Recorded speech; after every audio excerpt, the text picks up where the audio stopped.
Shalom. Today is day 1 of week 11 in the Bible in a Year Live Tanakh project.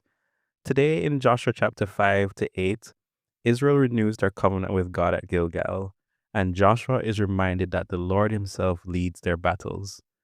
Then we'll see where the walls fall at Jericho by God's power as the people obey, but then hidden sin brings defeat at Ai until it is confessed and removed. Once restored, God grants victory, and Joshua renews the covenant by reading all of God's law to the nation. We'll read the complete Jewish Bible this week. Let's dive in. Joshua chapter 5. When all the kings of the Amori on the west side of the Yarden and all the kings of the Canaani near the sea heard how Adonai had dried up the Yarden River ahead of the people of Israel until they had crossed it, their hearts failed them, and they fell into depression because of the people of Israel. It was at that time that Adonai said to Yeshua, "Make yourself knives of flint, and circumcise the people of Israel again, a second time." So Yehoshua made himself knives of flint and circumcised the people of Israel at Givat Ha-Aralot, the hill of foreskins. The reason Yehoshua circumcised was that all the people who had left Egypt, who were males, all the fighting men, had died in the desert along the way after leaving Egypt. For although all the people who left Egypt had been circumcised, all those who had been born in the desert on the way as they went on from Egypt had not been circumcised, because the people of Israel walked 40 years in the desert until the whole nation, that is, the fighting men who had left Egypt, had died out, because they had not heeded what Adonai said. Adonai had sworn that he would not allow them to see the land which Adonai swore to their ancestors that he would give us, a land flowing with milk and honey. So he raised up their children to take their place, and it was these whom Yehoshua circumcised. Till then, they had been uncircumcised, because they had not been circumcised while traveling. When all the nation had been circumcised, every one of them, they stayed where they were in camp until they had healed. Adonai said to Yehoshua, "Today I have rolled off from you the stigma of Egypt. This is why the place has been called Gilgal, rolling, ever since." The people of Israel camped at Gilgal, and they observed Pesach on the 14th day of the month, there on the plains of Jericho. The day after Pesach, they ate what the land produced, matzah and roasted ears of grain that day. The following day, after they had eaten food produced in the land, the man ended. From then on, the people of Israel no longer had man. Instead, that year, they ate the produce of the land of Canaan. One day when Yehoshua was there by Jericho, he raised his eyes and looked, and in front of him stood a man with his drawn sword in his hand. Yehoshua went over to him and asked him, "Are you on our side or on the side of our enemies?" "No," he replied, "but I am the commander of Adonai's army. I have come just now." Yehoshua fell down with his face to the ground and worshipped him, then asked, "What does my Lord have to say to his servant?" The commander of Adonai's army answered, "Yehoshua, take your sandals off your feet, because the place where you are standing is holy." And Yehoshua did so. Chapter 6. Jericho had completely barricaded its gates against the people of Israel. No one left and no one entered. Adonai said to Yehoshua, "I have handed Jericho over to you, including its king and his warriors. You are to encircle the city with all your soldiers and march around it once. Do this for 6 days. 7 Kohanim are to carry 7 shofars in front of the ark. On the 7th day, you are to march around the city 7 times, and the Kohanim will blow the shofars. Then they are to blow a long blast on the shofar. On hearing the sound of the shofar, all the people are to shout as loudly as they can, and the wall of the city will fall down flat. Then the people are to go up into the city, each one straight from where he stands. Yehoshua, the son of Nun, called the Kohanim and told them, "Take up the ark for the covenant and have 7 Kohanim carry 7 shofars ahead of the ark of Adonai. To the people he said, "Move on, encircle the city, and have the army march ahead of the ark of Adonai." When Yehoshua had spoken to the people, the 7 Kohanim carrying the 7 shofars before Adonai passed on and blew on the shofars, with the ark for the covenant of Adonai following them. The fighting men went ahead of the Kohanim blowing the shofars, while the rear guard marched after the ark, with incessant blowing on the shofars. Yehoshua gave this order to the people: "Don't shout, don't let your voice be heard. Don't let a single word out of your mouth until the day I tell you to shout. Then you will shout." So he had the ark of Adonai make a circle around the city, going around it once. Then they returned to camp and stayed in the camp. The next morning, Yehoshua got up early, and the Kohanim took up the ark of Adonai. The 7 Kohanim, carrying the 7 shofars ahead of the ark of Adonai, went on, continually blowing on their shofars, with the fighting men marching ahead of them and the rear guard following after the ark of Adonai. All the while, the blowing on the shofars was incessant. The second day, they went around the city once and returned to camp. They did the same for 6 days. On the 7th day, they got up early at sunrise and went around the city in the same way 7 times. That was the only day they encircled the city 7 times. The 7th time, when the Kohanim blew on their shofars, Yehoshua said to the people, "Shout, because Adonai has given you the city. But the city and everything in it is to be set aside for Adonai, and therefore to be destroyed completely. Only Rajaph, the prostitute, is to be spared, she and everyone with her in her house, because she hid the messengers we sent. So you keep clear of everything reserved for destruction. If you bring a curse on yourself by taking anything set aside to be destroyed, you will bring a curse on the whole camp of Israel and cause great distress there. All the silver and gold and all the brass and iron utensils are to be separated out for Adonai and added to the treasury of Adonai." So the people shouted, with the shofars blowing. When the people heard the sound of the shofars, the people let out a great shout, and the wall fell down flat, so that the people went up into the city, each one straight ahead of him, and they captured the city. They completely destroyed everything in the city with the sword, men and women, young and old, cattle, sheep, and donkeys. Yehoshua said to the 2 men who had reconnoitered the land, "Go into the prostitute's house and bring the woman out with all that she has, as you swore to her." The young men, the spies, went in and brought out Rechav with her father, mother, brothers, and all she had. They brought out all her relatives and put them safely outside the camp of Israel. Then they burnt the city to ashes with everything in it, except for the silver, the gold, and the brass and iron utensils, which they put in the treasury of the house of Adonai. But Yehoshua spared Rechav to the prostitute, her father's household, and everything she had, and she has continued living with Israel from then until now, because she hid the messengers Yehoshua had sent to reconnoiter Jericho.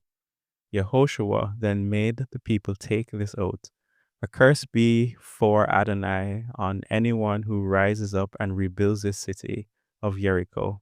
He will lay its foundation with the loss of his firstborn son, and set up its gates with the loss of his youngest son." So Adonai was with Yehoshua, and people heard about him throughout the land. Chapter 7. But the people of Israel misappropriated some of the goods set aside to be destroyed. For Achan, the son of Carmi, the son of Zabdi, the son of Zerach, of the tribe of Yehudah, took some of the things reserved for destruction. In consequence, the anger of Adonai blazed up against the people of Israel. Yehoshua sent men from Jericho to Ai, which is next to Beit Aven, east of Beit El, telling them to go up and spy out the land. So the men went up, reconnoitered Ai, returned to Yehoshua, and told him, "Don't have all the people go up, but let perhaps 2,000 or 3,000 men go up and attack Ai." There's no point in making all the people exert themselves to get there, because there are only a few of them. So from the people, about 3,000 men went up there, but they were routed by the men of Ai. The men of Ai killed some 36 of them and chased them from before their gates all the way to Shevarim, attacking them on the descent. The hearts of the people melted and turned to water. Yehoshua tore his clothes and fell to his face on the ground before the ark of Adonai until evening, he and the leaders of Israel, and they put dust on their heads. Yehoshua said, "O Adonai Elohim, why did you take the trouble to bring this people across the Jordan if you meant to hand us over to the Amori and have us perish? We should have been satisfied to live on the other side of the Jordan. O Adonai, what can I say after Israel has turned their backs and retreated before their enemies? For when the Canaanite and the other people living in the land hear about it, they will surround us and wipe us off the face of the earth. What will you do then to save the honor of your great name?" Adonai said to Joshua, "Stand up. Why are you lying on your face? Israel has sinned. Yes, they have violated my covenant, which I commanded them. They have taken some of what was to have been set aside for destruction. They have stolen it, lied about it, and put it with their own things. This is why the people of Israel cannot stand before their enemies. They turn their backs on their enemies because they have come under a curse. I won't be with you anymore unless you destroy the things meant for destruction that you have with you. So get up, consecrate the people, and say, 'Consecrate yourselves in preparation for tomorrow.' For here is what Adonai, the God of Israel, says. Israel, you have things under the curse of destruction among you, and you will not be able to stand before your enemies until you remove the things that were to have been destroyed from among you. Therefore, tomorrow morning, you are to come forward, one tribe at a time. The tribe Adonai takes is to come forward, one family at a time. The family Adonai takes is to come forward, one household at a time. And the household Adonai takes is to come forward, one person at a time. The person who is caught with the things in his possession that were reserved for destruction is to be burnt to ashes, he and everything he has, because he has violated the covenant of Adonai and has committed a shameful deed in Israel." So Yehoshua got up early in the morning and had Israel come forward, one tribe at a time, and the tribe of Judah was taken. He had the families of Yehudah come forward and took the family of Zarki. He had the Zarki family come forward by household leaders, and Zavdi was taken. He had his household come forward, one person at a time, and Achan, the son of Carmi, the son of Zavdi, the son of Zerach, of the tribe of Yehudah, was taken. Joshua said to Achan, "My son, answer to Adonai, the God of Israel, that you will tell the truth and confess to him. Tell me now, what did you do? Don't hide anything from me." Achan answered Yahushua, "It's true. I have sinned against Adonai, the God of Israel. Here is exactly what I did. When I saw there with the spoil a beautiful robe from Shinar, 5 pounds of silver shekels, and 1¼ pound wedge of gold, I really wanted them. So I took them. You'll find them hidden in the ground inside my tent, with the silver underneath." Yehoshua sent messengers who ran to the tent. It was all there, hidden in his tent, including the silver underneath. They took the things from inside the tent, brought them to Yehoshua and all the people of Israel, and put them down before Adonai. Yehoshua, together with all Israel, took Achan the son of Zerach, the silver, the robe, the gold wedge, his sons, his daughters, his cattle, his donkeys, his sheep, his tent, and everything he had, and brought them up to Achor Valley. Joshua said, "Why have you brought trouble on us? Today Adonai will bring trouble on you." Then all Israel stoned him to death. They burned them to ashes and stoned them. Over him they piled a great mound of stones, which is there to this day. Finally, Adonai turned away from his fierce anger, and this is why that place is called the Valley of Achor, trouble, to this day. Chapter 8. Adonai said to Joshua, "Don't be afraid or fall into despair. Take all the people who can fight with you, set out and go up to Ai, because now I have handed over to you the king of Ai, his people, his city, and his land. Do to Ai and its king as you did to Jericho and its king. But this time, take its spoil and cattle as booty for yourselves. Ambush the city from behind. So Yehoshua set out for Ai with all the people who could fight. Yehoshua chose 30,000 men, the most courageous of his troops, and sent them out by night. He instructed them, "You are to lie in wait to ambush the city from behind. Stay close to the city, and all of you be ready. I and all the troops with me will approach the city, and when they come out to attack us, as they did before, we will run away from them. They will chase after us until we have drawn them away from the city, because they will say, 'They're running away from us, as they did before.' So we'll run away from them. Then you will jump up from your ambush position and take possession of the city, for Adonai your God will hand it over to you. When you have captured the city, you are to set it on fire. Do according to what Adonai has said. Those are your orders." Joshua sent them out, and they went to the place for the ambush, staying between Bethel and Ai, to the west of Ai, while Yehoshua camped at night with the people. Joshua got up early in the morning, mustered his men, and went up to Ai ahead of the people, and he and the leaders of Israel. All the troops marching with him went up, advanced, arrived in front of the city, and camped on the north side of Ai, with a valley between him and Ai. Then he took about 5,000 men and set them in the ambush between Bethel and Ai, to the west of Ai. Thus the people arrayed themselves with all the army to the north of the city, and their rear guard lying in wait to the west of the city. Joshua spent that night in the valley. The king of Ai saw this, so the men in the city hurried out early in the morning to battle against Israel, he and all his people, at a meeting place facing the Arva. But he was unaware that behind the city an ambush had been laid against him. Yehoshua and all Israel made as if they had been defeated before them and ran off on the road to the desert. All the people in Ai were summoned together to pursue them. So they chased Yehoshua and were drawn away from the city. Not a man was left in Ai or Bethel who had not gone after Israel, pursuing Israel. They left the city wide open. Then Adonai said to Joshua, "Point the spear into your hand toward Ai, because I will hand it over to you." Joshua pointed the spear in his hand toward the city. The men in ambush jumped up quickly from their place. The moment he stretched out his hand, they ran, entered the city, and captured it, and they hurried to set the city on fire. When the men of Ai looked behind them, they saw it. There was a smoke from the city rising to the sky, and they had no power to flee this way or that. At which point, the people who had run off toward the desert turned back on the pursuers. When Yehoshua and all Israel saw that the ambush had captured the city, and that the smoke of the city was going up, they turned back and slaughtered the men of Ai, while the others came out of the city against them too, so that they were surrounded by Israel, with some on this side and some on that side. They attacked them, allowing none to remain or escape. But they took the king of Ai alive and brought him to Joshua. When Israel had finished slaughtering all the inhabitants of Ai in the countryside, in the deserts where they had pursued them, and they had all fallen, consumed by the sword, then all Israel returned to Ai and defeated it with the sword.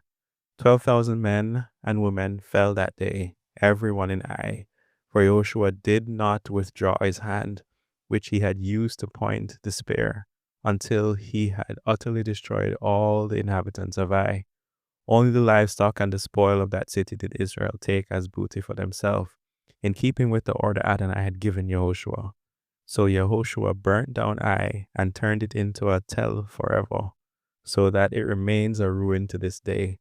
The king of Ai he hanged on a tree until evening. At sundown, Yehoshua gave an order, so they took his carcass down from the tree, threw it at the entrance of the city gate, and piled on it a big heap of stones, which is there to this day. Then Yehoshua built an altar to Adonai, the God of Israel, on Mount Ebal, as Moshe, the servant of Adonai, had ordered the people of Israel to do. This is written in the book of the Torah of Moshe, an altar of uncut stones that no one had touched with an iron tool. On it they offered burnt offerings to Adonai and sacrificed peace offerings. He wrote there on the stones a copy of the Torah of Moshe, inscribing it in the presence of the people of Israel. Then all Israel, including their leaders, officials, and judges, stood on either side of the ark in front of the Kohanim, who were Levim, and who carried the ark for the covenant of Adonai. The foreigners were there along with the citizens. Half of the people were in front of Mount Gerizim, and half of the people in front of Mount Ebal, as Moshe, the servant of Adonai, had ordered them earlier in connection with blessing the people of Israel. After this, he read all the words of the Torah, the blessings and the curse, according to everything written in the book of Torah. There was not a word of everything Moshe had ordered that Yeshua did not read before all Israel assembled, including the women, the little ones, and the foreigners living with them. Amen.